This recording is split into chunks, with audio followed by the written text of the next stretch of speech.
قال اللہ لا تتخذوا الہین اثنین انما هو الہ واحد فایای فارہبون۔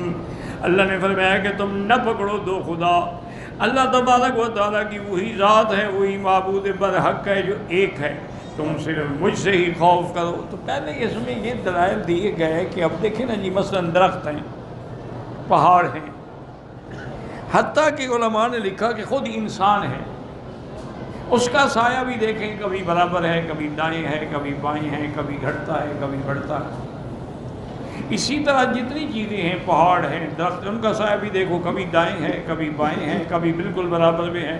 تو یہ سارا نظام کون چلا رہا ہے؟ صرف تم اگر اپنے سائے پر بھی غور کر لو تو اللہ کی وحدانیت اور الوہیت اور قدرت پر ایمان لے آؤ۔ اور یہ کہ ہمارے نزدیک بس ایک سایہ ادھر ہو رہا ہے ادھر، حالانکہ ہر چیز اللہ کو سجدہ کر رہی ہے، اور ہر کسی کے سجدے کا طریقہ الگ ہوتا ہے۔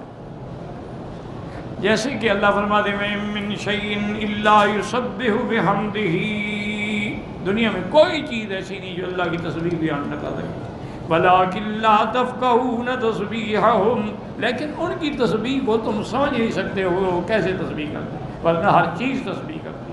اللہ تبارک و تعالیٰ کے لیے اللہ کے پہاڑ بھی تسبیح کرتے ہیں، اللہ کے لیے تمام قطرات، ابحار، اشجار بھی تسبیح کرتے ہیں، لیکن تم سمجھ نہیں۔ اب اس کے بارے میں بھی یاد رکھو دو قول ہیں، ایک ہوتا ہے تسبیح حالی اور ایک ہے تسبیح قالی۔ کیا معنی؟ ایک تو یہ ہے کہ بندے کی وہ کیفیت، وہ حالت دلالت کر رہی ہے خدا کی وحدانیت، کہ جب ہم زمینوں پہ نظر ڈالیں گے، آسمانوں پہ نظر ڈالیں گے، سورج چاند پہ نظر ڈالیں گے، تو یہ سب دلالت کرتے ہیں کہ ان کے پیدا کرنے والا کوئی ہے۔ یہ تسبیح ہے کہ اللہ کی وحدانیت پر ان کا وجود جو ہے وہ دلالت ہے، اس کو کہتے ہیں تسبیح حالی۔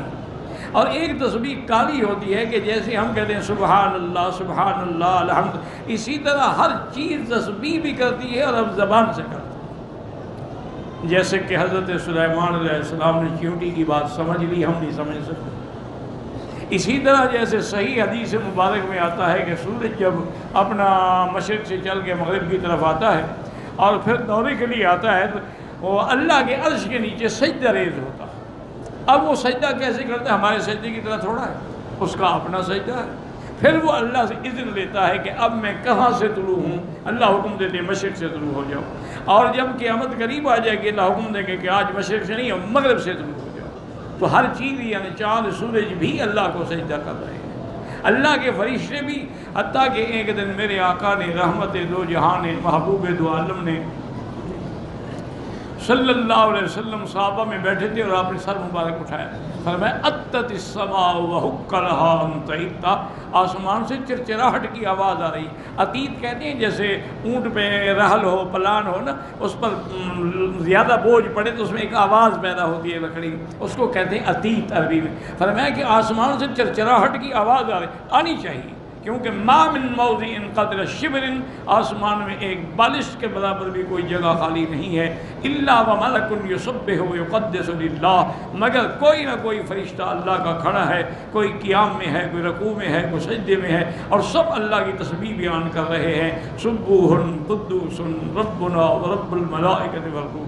تو ستارے بھی اسی طرح، ستارے جو ہیں ان کا جو نظام چل رہا ہے یہ بھی ایک تسبیح ہے، چاند کا ایک دورہ ہے یہ بھی ایک تسبیح ہے، سایہ۔ اسی لیے اللہ نے فرمایا کیا تم اس پہ غور نہیں کرتے ہو؟ جب ہر چیز اللہ کو سجدہ کرتی ہے اور ملائکہ بھی سجدہ کرتے، اور پھر ملائکہ جو معصوم ہیں، بے گناہ ہیں، اللہ نے نور سے پیدا کیا ہے، اللہ کے فرما بردار، لیکن پھر بھی وہ ڈرتے ہیں کہ اللہ کی مرضی ہے، اللہ چاہے تو پکڑ لے۔